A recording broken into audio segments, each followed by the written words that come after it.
이재명 대표가 잠시 뒤면 이제 서울중앙지방법원에 도착을 하게 됩니다. 세상을 떠들썩하게 했던 대장동 사건 첫 재판이 오늘 열리게 되는 것입니다. 저희가 현장을 연결하겠고요. 이 재판의 쟁점 법률가인 박성배 변호사의 해설 들어보겠습니다. 안녕하십니까? 안녕하십니까? 어서 오십시오. 기소가 됐었던 게 지난 3월, 네. 3월이었군요. 그럼 네. 지금 7달, 첫 재판까지 7달? 네네. 왜 이렇게 오래 걸린 겁니까?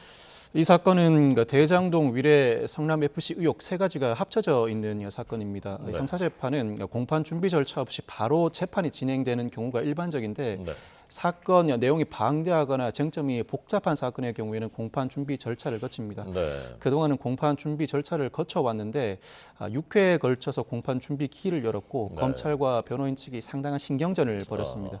공판 준비 절차는 쟁점 정리와 입증 계획을 수립하는 절차인데 사실 이 사건은 수사 기록만 20만 쪽, 건수로는 600에서 700건 정도에 이른다고 합니다. 20만 쪽을 판사가 다 읽어봅니까? 어떻게 합니까? 이 상태에서 곧바로 재판이 진행되게 되면 속된 말로 중구난방으로 재판이 진행될 수 있어서 공판 준비 절차를 열면서 어떤 부분 쟁점에 집중할 것인지 어떤 입증 계획을 이어나갈 것인지를 어느 정도 추려냈던 것으로 보이고 이 과정에서 상당 시간 소요가 들어갔던 것 같습니다. 네, 변호사님 지금 이 화면이 시청자 여러분들께 잠깐 설명드리자면 조금 전 9시가 좀 넘어서라고 합니다. 서울 녹색병원 은평구에 있는 곳이죠. 거기서 이재명 대표가 지팡이를 짚고 법원에 가기 위해서 이제 출발하고 있는 그 모습입니다.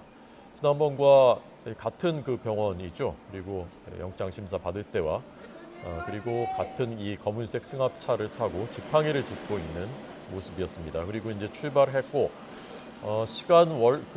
평소에 통상적인 차량의 흐름의 시간대로라면은 아마 10시쯤 도착하지 않겠는가라는 것이 앞서 법원 취재 기자의 법원 취재 기자의 설명이었습니다.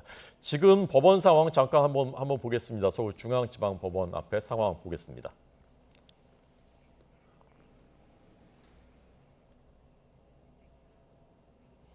네, 지금 실시각 모습입니다. 서울중앙지방법원 서관 후문 앞. 저희가 지난번 영장 심사 때도 저기로 들어왔었던 거죠? 그렇습니다. 서울중앙지방법원은 동관과 서관으로 구성되는데 동관은 주로 민사재판이, 서관은 형사재판이 진행됩니다. 구속 영장 실질 심사뿐만 아니라 형사 1심, 2심 사건도 통상 서울중앙지방법원 서관에서 진행되게 됩니다. 네.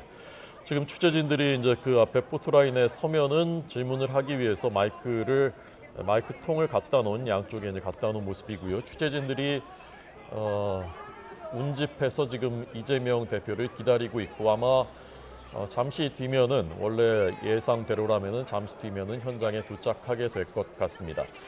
자, 그래서 이제 아까 7달이나 걸린 공판 준비 기일이 오래 진행됐다. 그 얘기 계속해서 해주십시오. 통상 공판 준비 절차를 개시하게 되면 6개월 정도는 소요됩니다. 이례적으로 길다고 볼 수는 없습니다만 문제는 공판 준비 절차를 종결했음에도 불구하고 곧바로 공판이 진행되지 못한 부분입니다. 이재명 대표가 단식을 하는 상황이었었고 첫 공판 기일이 지정되었다가 이러한 사정을 감안해서 한 번 재판을 연기했습니다.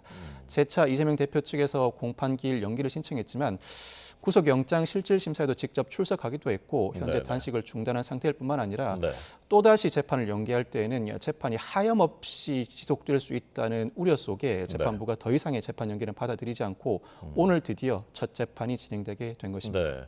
통상적으로 본다면 그럼 1심이 선고가 내려질 때까지는 기간이 어느 정도 소요됩니까? 피고인이 혐의를 인정하기만 한다면 한 번의 재판 내지는 두세 번의 재판으로 종결하고 두세 달 뒤에도 선고가 가능합니다. 그렇지만 다투는 정도에 따라 재판은 길어지기 마련인데 이 사건에서 이재명 대표는 혐의를 적극적으로 다투고 있을 뿐만 아니라 말씀드린 것처럼 수사 기록만 해도 그 양이 방대하고 참고인이 100여 명에 이릅니다.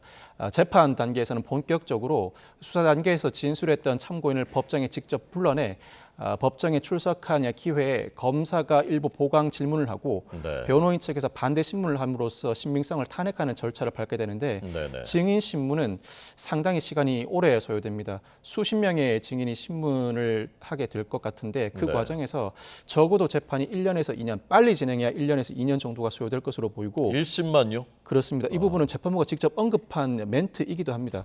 재판부가 뭐라고 했습니까? 이 사건 재판은 1년에서 2년 정도는 소요될 것 같다. 다투는 정도에 따라 또 돌발 상황에 따라서 2, 3년 소요될 가능성도 들어 있습니다. 네. 2, 3년이면 그럼 뭐 2심 가고 대법원 가고 그러면 뭐 4, 5년 걸릴 수도 있는 겁니까? 그렇지만 2심과 대법원은 1심만큼 시간이 오래 소요되지는 않습니다. 네. 1심에서 대부분의 쟁점이 정리되고 네. 증거 능력 부여 절차도 모두 마무리될 뿐만 아니라 수사 단계에서 진술했던 참고인이 증인으로 출석해 진술하는 과정도 완료되는 단계라 네. 그 이후 추가 증거 자료를 보강하고 쟁점을 정리해 법리 판단을 하는 절차에 불과해서 네. 2심과 대법원은 그렇게 오래 걸리지는 않습니다만 네, 네. 2심과 대법원을 감안한다면 3년 내지는 길면 4년 정도도 염두에 두어야 할 수도 있습니다. 네. 자, 지난번에 이재명 대표의 영장이 기각됐었던 것은 최근에 기각됐었던 것은 백현동과 쌍방울 대북 송금 의혹 사건 등입니다. 또 위중 교사도 있지만 네. 오늘 재판은 그것이 아니라 이제 대장동 사건, 위례 성남 FC. 네, 위례 사건, 그다음에 네. 성남 FC 사건. 네네. 자, 이 먼저 대장동 사건부터 어떤 혐의인지 어떤 것을 다투게 되는지 좀 설명을 해주십시오.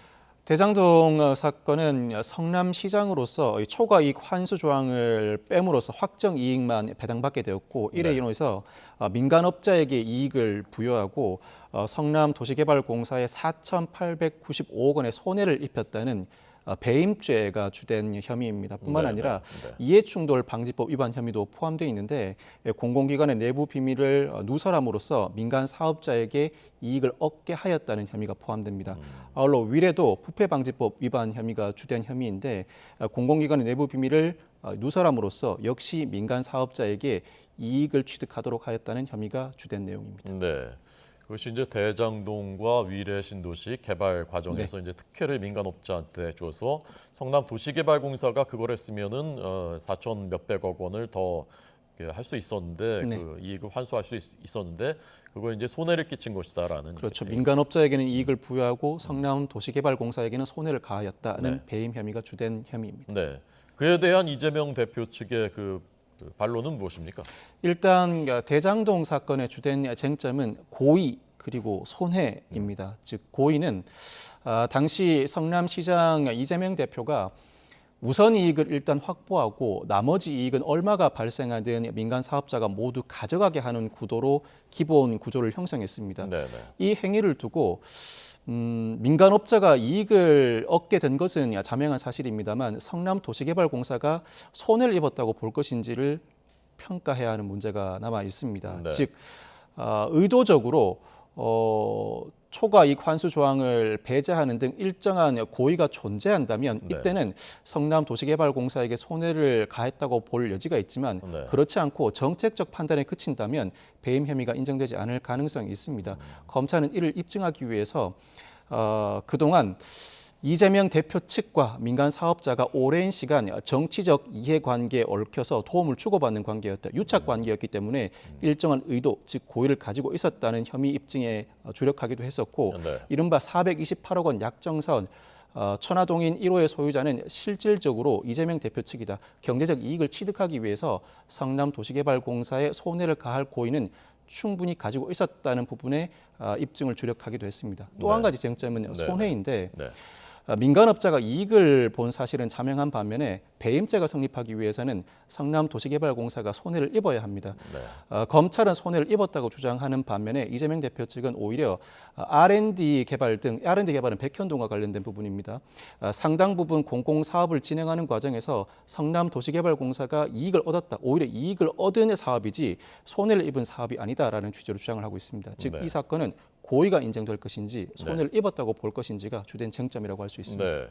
그동안 이제 수사 과정에서 증거가 없지 않느냐라는 것이 이제 이재명 대표 측의 이제 그 반론이었고 검찰은 증거는 재판에서 낼 것이다라고 네네. 했는데 재판 과정에서 지금까지 이제 그 뭐 영장 청구라든가 수사 과정에서 나오지 않았었던 추가 증거가 재판에서 제출될 가능성이 있습니까?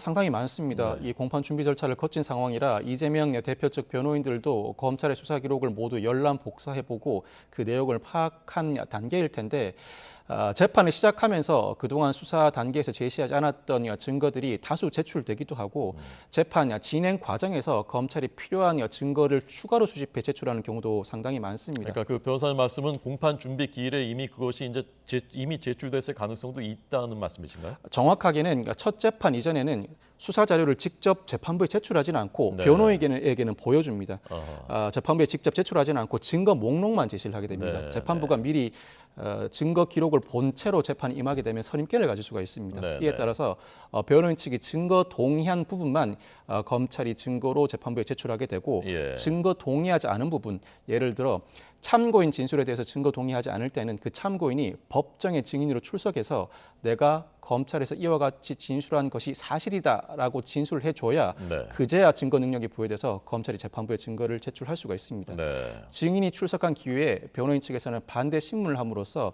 수사 단계에서는 검찰이 일방적으로 참고인의 진술을 받는 반면에 네. 재판 단계에서는 신빙성을 탄핵하는 절차를 거침으로써 네. 재판부가 직접 증인의 진술을 듣고 그 신빙성을 판단하는 절차를 거치게 됩니다. 네.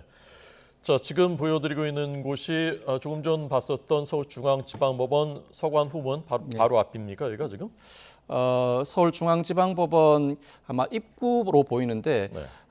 그 서울중앙지방법원과 서울중앙지방검찰청 삼거리에 접어들어서 네. 올라간 뒤 오른쪽으로 우회전을 하게 되면 서울중앙지방법원입니다. 바로 보이는 건물이 서관입니다. 네. 서관 입구라고 평가해도 무방할 것 같습니다. 네. 지금 왼쪽이 그러니까 그 법원 그 정문 쪽인 것 같죠? 왼쪽이? 아마 이 부분이 법원의 정문이 아니라 동관에 가까운 입구 같은데 저쪽으로 들어와서 서관으로 들어오려는 동선 같아 보입니다. 네. 저쪽에서도 많은 지지자 내지는 반대하시는 분들이 집회 내지는 응원을 하고 있는 것 같습니다. 네. 자, 경찰관들이 지금 그 경비를 하고 있고요. 그리고 지지자들입니다. 손팻말을 들고 있는 그 내용으로 봐서는 지지자들이 지금 법원 앞에서 뭔가 이제 그 소리도 내고 있고요. 이재명 대표 오는 길에 여기서 이제 그 응원을 하겠다는 이 취지인 것 같습니다. 여기는 서울중앙지방법원 정문 앞입니다. 검찰청을 마주보고 있는 정문 앞이고 들어오면 바로 서관이 눈에 들어오게 됩니다. 네, 그러니까 저 이제 큰 찻길 쪽에서 이쪽으로 이제 쭉 올라오게 되는 거죠. 차량이 이제 쭉 올라와서 그렇습니다. 거기서 오른쪽으로 꺾으면 이제 법원입니다. 법원입니다. 법원인 법원이고 바로 서관입니다. 네, 자주 가시는 데죠 지금? 예, 자주 갑니다. 네. 예. 자, 서울중앙지방법원 앞에 원래는 10시쯤이면 아마 차가 도착하지 않겠는가라고 이제 예측을 했었는데 조금 예상보다는 늦어지고 있고요. 재판은 10시 30분이니까 보통은 몇 시쯤 도착합니까? 저 피고인들이. 통상 재판 5분 내지는 10분 전에 도착하는 경우가 많고 첫 재판인 경우에는 피고인이 다소 긴장을 하다 보니까 2, 30분 전에 도착하는 경우도 상당히 많습니다. 그런데 오늘 재판은 공판 준비 절차를 거치기도 했고 통상의 첫 재판의 경우에는 긴 시간이 소요되지 않습니다. 긴 시간 재판이 소요되는 경우는 증인이 출석해서 증인 신문을 진행하는 경우이고 첫 재판에서는 검사가 공소 사실의 요지를 진술하고 피고인 측이 인정하는지 부인하는지 그 입장을 밝힘과 동시에 검사가 제출한 증거 목록에 대해서 어느 부분은 증거 동의하고 어느 부분은 증거 부동의하는지를 밝힌 뒤에 재판부가 어떤 증인부터 신문을 진행하자는 입증 계획을 정리하는 수준에서 그칩니다. 통상은 10분 내외로 끝나는데 이 사건은 사건 자체가 워낙 복잡하고 방대해서 30분 이상도 걸릴 수 있을 것 같습니다. 그러니까 오늘 첫 재판은 30분 정도면 끝날 것이다. 네, 라고 그렇습니다. 보시는 거군요. 그러니까 증인을 부동의하게 되면 어떻게 되는 겁니까? 부동의하게 되면 검찰 단계에서 진술한 그 증인의 진술은 유죄의 증거로 사용할 수가 없습니다. 유죄의 증거로 사용하기 위해서는 부동의한 증인에 대해서 검찰이 그 증인 신문을 신청해야 합니다. 비록 수사기관에 출석해서 신문을 받았던 참고인이지만 법정에 직접 출석해서 내가 수사기관에서 이와 같은 진술을 한 것이 사실이다라고 진술을 해줘야 증거 능력이 부여돼 유죄의 증거로 사용할 수 있게 됩니다. 그 절차를 거치기 위해서 수사기관에서 진술했던 참고인이 법정의 증인으로 출석하게 되는 것이고 법정에서는 선서를 하고 진술을 하는 만큼 위증죄의 부담을 안게 됩니다. 진실을 진술할 가능성이 상당히 많고 수사 단계에서는 간혹가다 수사기관의 의도에 맞게 예를 들어 참고인이 어떤 진술을 했다고 하더라도 수사기관의 의도에 따라서 그 진술 내용이 정리될 가능성도 있습니다. 그렇지만 법정의 증인으로 출석할 경우에는 법관이 직접 대면한 과정에서 묻고 싶은 질문을 하게 되고 그 과정에서 답을 얻는 과정에서 증인의 진술이 온전히 전달되는 과정을 밟게 됩니다. 출석한 기회에 무엇보다도 변호인 측이 반대 신문권을 행사함으로써 그 증인의 진술의 신빙성을 탄핵하게 되는데 형사재판은 수사 단계에서 이루어졌던 증인의 신문에 대해서 반대 신문권을 행사해 나가는 절차라고 한마디로 추격해도 무방하다고 할 수 있습니다. 그러면 이재명 대표 측 그 변호인들 입장에서는 오늘 제출되는 증인들에 대해서 어떤 것을 이제 동의하고 어떤 것을 부동의할 것인지 이걸 굉장히 많이 숙고를 많이 했겠군요. 이 부분이 변호인의 첫 단계에서의 전략이라고 할 수 있습니다. 피고인에게 불리한 증언을 한 증인이라고 무조건 부동의하지 않습니다. 네. 불리한 증언을 한 증인이라 하더라도 그 진술 취지가 상당히 분명하고 근거도 다소 확보되어 있다. 특히 법정의 증인으로 직접 출석해서 진술하게 되면 오히려 법관에게 나쁜 인상을 줄 우려가 있을 때는 동의하는 경우도 상당히 많습니다. 그렇군요. 동의할 부분은 동의하고 네. 그 진술의 근거가 상당히 박약하고 다툼의 여지가 충분한 진술 부분에 대해서는 그 증인을 직접 법정에 불러내야 할 필요성이 있고 이 증인에 대해서는 변호인 측이 적극적으로 부동의함으로써 네. 검찰의 증인 신청을 이끌어내는 과정을 밟게 됩니다. 네. 그럼 반대로 검찰의 입장에서는 그냥 그 문서로만 끝나는 것이 아니라 불러서 직접 이제 신문하는 것이 필요할 것 같다라고 판단되는 증인에 대해서는 어떻게 합니까, 검찰은? 직접 불러서 신문할 증인으로 판단되는 부분에 대해서는 재판부에 이 증인은 신문이 필요할 것 같습니다라고 요청을 하는데 통상 변호인 측이 동의하는 증인에 대해서는 재판부가 그렇지 않아도 신문하여야 할 증인이 상당히 많은데 굳이 그럴 필요가 있는가? 네, 수사 기록상으로 나와 있는 참고인의 진술 내용을 충분히 숙고해 보겠다고 받아들이지 않는 경우가 많습니다. 그럼에도 불구하고 검찰이 이 증인은 직접 재판부에 출석해서 진술하는 내용을 들어봐야 할 필요성이 상당히 크다고 소명할 경우에는 재판부가 받아들이기도 하고 반대로 변호인 측도 단순히 검사가 수사 단계에서 진술을 받았던 참고인에 대한 반대 신문권만 행사하는 것이 아니라 변호인 측에 유리한 증인들도 있을 수 있습니다. 비록 수사 단계에서 직접 출석해 진술하지 않은 증인이라 하더라도 피고인 측에 유리한 증인이라면 적극적으로 증인으로 신청해서 법정에 불러내 그 신문권을 행사하는 경우도 상당히 많습니다. 네. 자, 지금 서울 강서구청장 보궐선거는 이제 5일 남았고 오늘은 사전투표가 시작됐습니다. 6시에 시작됐고 10시 기준으로는 사전투표율이 1.7%. 자, 이것이 이제 높은 것인지 낮은 것인지는 과거의 이런 그 구청장 선거의 사전투표, 보궐선거 사전투표율과 비교를 해야 되는데 비슷한 수치를 찾기가 쉽지는 않을 것 같은데 지금 이제 높은 것인지 낮은 것인지는 조금 이제 분석을 해봐야 그다음에 이제 말씀을 드릴 수가 있을 것 같습니다. 아마 시청자 여러분들 기억하시겠지만 지난번 이재명 대표가 영장 실질심사 받을 때도 병원에서 출발해서 통상적으로 걸리는 시간보다 한참 더 뒤에 왔거든요. 시간이 꽤 많이 걸렸었고 오늘도 그래서 통상적인 시간대로라 온다면은 10시쯤이면 도착할 것 같다라고 했었는데 지금 아직 도착을 하지 않고 있습니다. 저희가 도착하는 현장 모습을 보여드리기 위해서 지금 준비를 하고 있는 것입니다. 자, 그래서 이 첫 번째 혐의인 대장동 사건, 위례 사건 설명해 주셨고 그 다음이 이제 그 성남 FC 사건인데 그렇습니다. 이게 저희가 여러 번 보도를 했습니다만 또 오래 되기도 했고 했으니까 이거 좀 쟁점을 다시 좀 정리를 해주십시오. 성남 FC 의혹은 이재명 대표가 성남 FC 구단주로서 두산건설, 네이버 등 4개 기업으로부터 인하과 관련 부정한 청탁을 받고 133억 원 상당의 뇌물을 성남 FC에 공여하도록 한 혐의, 이른바 제3자 뇌물죄입니다. 이 제3자 뇌물죄는 가장 중요한 쟁점이 부정한 청탁의 여부입니다. 통상의 뇌물, 즉 공직자가 직접 뇌물을 받는 경우에는 직무 관련성 내지는 대가 관계가 인정되는 경우가 상당히 많습니다. 그 자체로 뇌물죄가 인정되는 경우가 통상이라고 볼 수 있는 반면에 제3자 뇌물의 경우 자신이 직접 받지 않고 제3자가 받도록 한 경우에는 부정한 청탁이 요건으로 추가됩니다. 그러니까 부정한 청탁이라는 것이 명시적으로 이거를 좀 해달라 이렇게 얘기를 한 그런 것이 있어야 된다는 얘기입니까? 맞습니다. 돈을 요구하는 측과 돈을 제공하는 측 사이에 공통의 양해가 있어야 합니다. 서로 공모해서 이 돈을 제공하게 되면 이 정도의 대가는 부여한다는 충분한 의사 연락이 부정한 청탁이라고 할 수 있는데 그 부분이 좀 이제 많이 이제 혼동을 느끼시는 것 같은데요. 아까 일반 뇌물죄에서도 대가성이 입증돼야 되는 것이지 않습니까? 그렇습니다. 그 대가성과 이 부정한 청탁과의 그 차이는 어떤 것입니까?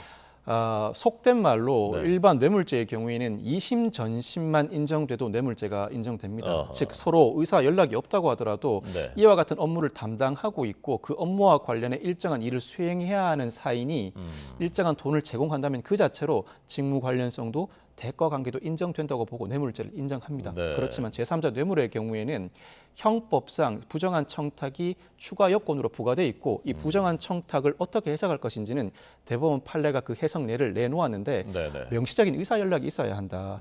이심전심 수준에 그쳐서는 안 되고 네. 서로 간에 이 돈을 제공하게 되면 어떤 대가를 제공하겠다는 의사 연락이 이루어져야 하는 수준에 이르러야 한다. 그렇지 않으면 네. 일반 뇌물죄와 차별성을 둘 수가 없다고 그 해석례를 제시한 바가 있습니다. 네. 결국 이제 부정한 청탁이 있었느냐 없었느냐 그것이 이번 재판의 제일 큰 쟁점이 되겠군요. 성남 FC는. 그렇습니다. 이 부정한 청탁 여부는 성남 FC 사건에서도 가장 중요한 쟁점이고 대북 송금 사건에서도 역시 가장 중요한 쟁점입니다. 네. 성남 FC 사건에서는 검찰과 이재명 대표가 부정한 청탁을 두고 상당히 크게 대립하고 있는데 검찰은 성남 FC 구단주로 취임해 보니 운영 자금이 상당히 부족했다. 기업에 접촉해서 특혜 제공을 약속하고 돈을 요구하였다. 그 과정에서 정진상 전 실장 등 실무진이 상당히 발빠르게 움직임을 이어나갔다고 평가하고 있습니다. 그 반면에 이재명 대표 측은 성남 FC 구단주로서 광고를 유치하기 위한 과정의 일환이었고 그 과정에서 후원금을 적법하게 취득하였다. 이와 같은 행위는 성남 FC 구단주뿐만 아니라 모든 지자체장들이 일반적으로 행사하는 광고 유치를 위한 후원금 모집 절차에 불과하다고 항변하고 있습니다. 네. 그러니까 검찰이 보는 부정한 청탁이 명시적으로 있었다라는 것은 어떤 행위를 그 부정한 청탁으로 지금 보고 있는 것인가요? 실무진이 움직이면서 각 기업과 접촉했고 각 기업의 현안이 상당히 구체적이었을 뿐만 아니라 후원금을 지급받는 과정에서 그 현안을 들어주겠다는 의사 연락이 실무진 단계에서는 충분히 이루어졌다. 이를 이재명 대표도 인식하고 있었다. 관련 문건이 존재하고 있고 일부 실무진 수준에서는 관련 진술도 이미 현출되었다는 것이 검찰 입장입니다. 네, 이 제3자 뇌물 혐의 이게 지난번 이제 국정농단 사건 때부터 이제 우리에게 이제 익숙하게 알려진 그 죄인데 네. 지금 이 성남 FC 사건에서는 제3자가 성남 FC 그렇죠. 것이고 성남 FC 쌍방울 대북 송금 사건에서는 제3자 북한입니다. 북한인 것이고 자, 이 부분 과연 이제 부정한 청탁을 재판부가 인정할 것이냐 이 부분이 이번 재판의 쟁점이 될 것으로 보입니다. 자, 그러면 이제 이재명 대표가 지금 받고 있는 그 재판이 이미 있고 지금 이 재판이 또 시작됐고 앞으로 이제 백현동하고 그 쌍방울 대북송금 사건, 뭐 위증교사 등등도 불구속 기소가 된다면 재판을 얼마나 자주 받게 되는 겁니까? 현재 이재명 대표가 받고 있는 재판은 재판부 기준 이미 두 가지입니다. 첫째는 공직선거법 위반으로 재판을 받고 있습니다. 고 김문기 전 차장을 몰랐다고 발언한 부분이 허위, 또 백현동 특혜 의혹과 관련해 국토부로부터 협박을 받았다는 발언도 허위라는 취지로 공직선거법 위반 혐의로 기소가 됐는데 이 재판은 지난해 9월에 기소가 돼서 한창 심리가 진행 중이고 현재 1년 넘게 심리가 진행 중이라 올해 안 내지는 내년 초에는 선고될 것으로 예상됩니다. 이 재판 일정에 따라 이재명 대표가 이미 격주 금요일 출석을 하고 있습니다. 지금 10시 20분 지나고 있고 재판 시작이 10분밖에 남지 않았습니다. 아직 이재명 대표는 도착하지 않고 있고 취재진들과 법원 관계자들 등등이 기다리고 있는 모습입니다. 아까 말씀하시던 것 다시 계속 재판 진행 중인 재판. 네네, 말씀드렸던 것처럼 이미 공직선거법 위반 사건으로 격주 금요일에 출석을 하고 있습니다. 여기에 오늘 처음 시작되는 대장동 위례 성남 FC 사건이 진행되게 된다면 그동안의 공판 준비 절차와 달리 이재명 대표는 출석해야 할 의무가 있습니다. 통상 불구속 사건의 경우에는 한 달에 한 번 정도 길이 지정됩니다만 이 사건은 기록이 상당히 방대하고 많은 국민들의 이목을 집중시키는 사건인 점에서 적어도 일주일에 한 번은 진행될 것으로 보입니다. 일주일에 한 번이요? 예, 재판부가 일주일에 한 번 내지는 두 번 재판을 진행하자고 권고할 것으로 보이는데 그렇다면 이미 격주 금요일에 출석하고 있는 재판과 별도로 일주일에 한 번 이상은 또 다른 재판에 출석해야 하는 부담을 안게 됩니다. 여기에 백현동 대북송금 위증교사 혐의로 추가로 기소된다면 출석해야 할 재판이 3개, 물론 일각에서는 추가로 기소되는 혐의가 현재 재판이 진행되고 있는 대장동 사건 등에 병합될 가능성도 제시되고 있습니다만 대장동 사건 등이 워낙 복잡하고 이제 막 공판 준비 절차를 마친 상황이라 재판부가 굳이 병합을 하지 않으려고 할 가능성이 높아서 재판 3개가 각각 진행되고 이재명 대표는 각 재판에 모두 출석해야 하는 부담을 안게 될 가능성이 상당히 많습니다. 네. 거의 매주 한 번씩 법원에 나오거나 네. 어떨 때는 뭐 2번씩 나올 수도 있는. 네, 그럴 가능성이 상당히 많습니다. 네. 백현동과 쌍방울 대북 송금 사건 등은 기소를 언제쯤으로 예상하십니까? 적어도 이달 안에는 기소를 하지 않을까 싶습니다. 구속영장을 청구할 때는 특히 많은 논란이 있던 구속영장 청구인 만큼 상당 부분 범죄 혐의를 소명하는 수준에 이르렀다고 판단해 구속영장을 청구한 것으로 보이는데 여기에 보강수사를 진행한다고 하더라도 또 다른 범죄 혐의를 추가하거나 또 다른 증거를 확보하는 것 자체는 쉽지 않을 것 같습니다. 현재 혐의 소명 여부에 대해서 일부 다른 판단을 받긴 했습니다만 그 부분은 향후 재판에서 다투는 것으로 하고 어느 정도 수사를 마무리 짓고 이달 안에는 기소할 가능성이 상당히 높을 것 같습니다. 네. 자, 지금 아마 재판부도 이 첫 재판 시작을 어떤 마음일지 모르겠습니다. 이렇게 큰 사건을 맡게 되면 아무래도 이제 세간의 이목이 집중되는 사건, 법관들도 상당히 부담을 느낍니까? 상당한 부담을 느낍니다. 되도록이면 맡고 싶지 않아 하는 게 솔직한 심경이라는 이야기들도 많이 하고 그리고 이와 같이 많은 이목이 집중되고 기록이 방대한 사건을 맡게 되면 법원 차원에서도 이 재판부에 어느 정도 배려를 해줍니다. 다른 사건 재판 배당을 대폭 줄여주는데 무엇보다도 증인신문이 상당히 많이 진행될 예정. 형사재판부 입장에서는 증인신문이 많이 예정된 재판일수록 그 부담감이 상당합니다. 그만큼 재판을 많이 진행해야 하고 하루에 신문할 수 있는 증인의 수가 한정돼 있습니다. 증인신문에 상당한 시간이 소요되는 만큼 많이 진행해봐야 4명 이내로 제한을 하게 될 수밖에 없는데 이 사건에서는 참고인이 100여 명이고 이재명 대표 측에서 어느 정도까지 증거 부동의를 할지 알 수 없습니다만 상당 부분 증거 동의를 한다고 하더라도 증인신문은 상당히 많이 진행될 수밖에 없고 재판부는 그만큼 큰 부담을 느낄 수밖에 없습니다. 그 외에도 법리적으로도 그 다툼이 상당히 치열한 만큼 깊은 고민에 빠질 수밖에 없고 대장동 위례신도시 그리고 성남FC 사건까지 각 쟁점과 관련해서 정확하게 부합되는 판례가 없는 상황입니다. 이 판례를 지금부터 형성해 나가야 하는 재판부 입장에서도 많은 부담을 느낄 수밖에 없습니다. 지금 비상등을 켜고 들어오는 검은색 승합차가 아마도 이재명 대표가 타고 있는 차량인 것으로 보입니다. 법원 입구를 이제 통과해서 들어가고 있는 모습입니다. 이제 재판 시간이 4분밖에 남지 않았기 때문에 거의 시간에 맞춰서 법원으로 들어가고 있는 이재명 대표가 타고 있는 승합차, 서울 은평구 녹색병원을 출발해서 이재명 대표가 지팡이를 짚고 병원을 나오는 모습을 앞서 저희가 보여드렸습니다. 이제 법원으로 서울중앙지방법원으로 들어오고 있습니다. 지난번 영장실질심사 이후에 다시 법원에 오늘 출석을 하는 이재명 대표의 모습. 과연 이제 포토라인에 서면 기자들이 질문을 할 텐데 과연 답변을 할 것인지. 과거에는 법원 앞에선 어떤 답변을 잘 하지 않았었죠, 이 대표가? 네, 그렇습니다. 그렇지만 지난번 구속영장 실질심사 기각으로 대기하고 있던 구치소에서 나오면서 상당 시간에 걸쳐서 자신의 심경 내지는 소회를 밝힌 바가 있고 오늘 첫 재판을 앞두고 있는데 발언을 할지는 지켜봐야 할 것 같습니다. 이제 막 주차가 됐습니다. 현장 소리 들어보겠습니다. 지팡이를 짚고 이재명 대표가 내리고 있습니다. 지난번 영장 심사 때보다는 이제 그 단식 이후에 좀 그 기력이 많이 회복된 것 같은 외견상으로는 그렇게 보이고요. 들어보시죠. 법원 출석이신데 신병한 말씀 한번 부탁드릴게요. 성남 FC 후원금 여전히 뇌물 아니란 입장이신가요? 네, 예상대로 포토라인 앞에 딱 서질 않았고요. 기자들이 질문을 했지만 묵묵부답 아무런 답변을 하지 않고 법원으로 들어갔습니다. 서울중앙지방법원 서관 후문이고요.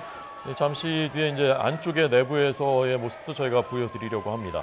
많은 지지자들이 이재명을 연호를 하는 가운데 법원 정문을 통과했고 자 이제 내부로 들어온 이재명 대표입니다. 변호인단이 함께 출석을 했습니다. 잠시 뒤 3분 뒤면은 재판이 시작될 예정이고 거의 시작 시간에 맞춰서 이재명 대표가 법원에 도착을 했습니다. 자, 여기 이제 여기 재판정이 여기 있나 2층에 있나 보죠? 보통 3층 이상에 있습니다. 네. 2층에는 그 법원 실무를 담당하는 사무실이 있고 3층 네. 내지는 4층, 5층이 법정으로 배정돼 있어서 아마 엘리베이터를 타고 올라갈 것 같고 네.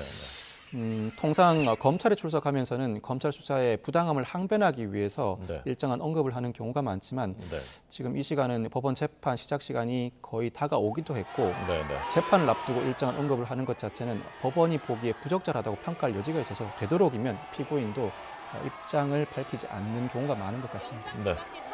자, 1분 전의 모습입니다. 이재명 대표 지금 법원으로 들어가고 있고 기자들을 보지 않고 기자들의 질문에 답하지 않고 앞을 응시하면서 서관 후문으로 들어가고 있는 이재명 대표의 모습. 이제 2분쯤 뒤면 대장동 사건 그리고 성남 FC 사건 위례 신도시 개발 특혜 의혹 사건 첫 재판이 마침내 시작되는 것입니다. 검찰 기소 이후 7개월 만에 첫 재판이 시작되는 직전의 모습 저희가 현장을 연결해서 보여드렸습니다.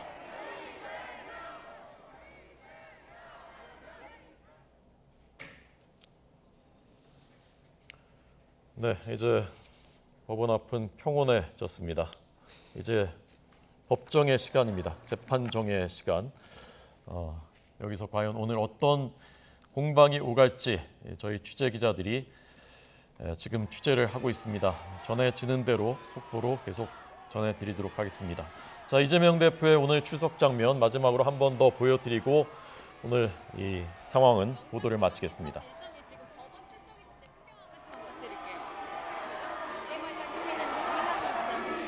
네, 지지자들이 오는 소리가 적지 않게 컸습니다. 여기까지입니다. 네, 박성배 변호사에게 오늘 사건의 주요 쟁점들 그리고 앞으로의 재판이 어떻게 진행될 것인지 자세한 설명을 들었습니다. 감사합니다. 감사합니다.